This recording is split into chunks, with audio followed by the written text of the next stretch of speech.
Pakistan's descent into a military-controlled state is becoming more apparent as it takes charge of civil departments directly. Amid reservations expressed by doctors who termed the move unfortunate, the caretaker government has decided to appoint on deputation for 3 years serving officers of the Pakistan Army Medical Corps as the heads of the two largest state-run hospitals in Islamabad, the Pakistan Institute of Medical Sciences and the Polyclinic.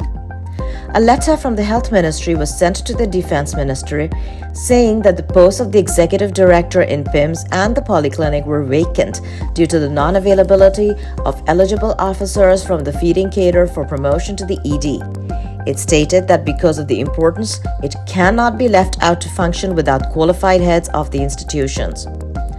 A PIMS senior doctor, however, expressed frustration with the decision and termed it unfortunate. He claimed that army officers were being appointed in most institutions across the country under the pretext of corruption. Hundreds of thousands marched worldwide against Israeli bombardment in Gaza.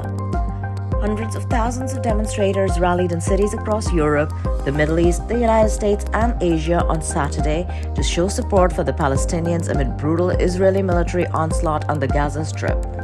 In one of the biggest marches, large crowds marched through the center of the British capital, London, to demand that the government of Prime Minister Rishi Sunak call for a ceasefire. In Malaysia, a large crowd of demonstrators chanted slogans outside the U.S. Embassy in Kuala Lumpur. An estimated 100,000 people rallied in the southern Indian state of Kerala in solidarity with Palestine. Addressing hundreds of thousands of supporters at a huge rally in Istanbul, Turkish President Recep Tayyip Erdogan said Israel was an occupier and repeated his stance about Hamas not being a terrorist organization.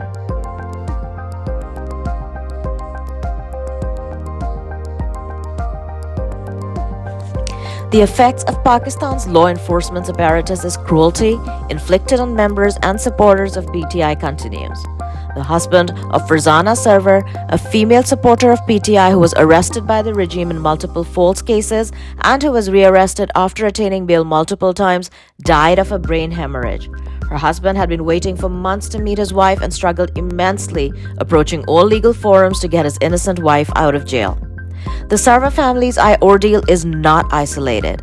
Dozens of PTI workers who have been incarcerated by the regime have had family members pass away because of the immense trauma. PTI ticket holder in Punjab, Mia Ibad Farooq's son Ammar Ibad had lost his mental balance due to his father's arrest and continuous harassment of his family members by the state, eventually died longing for his father not too long ago.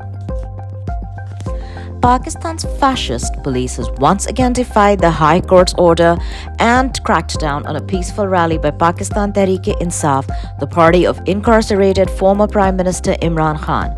PTI's local chapter had organized a bike rally in a suburb of Peshawar.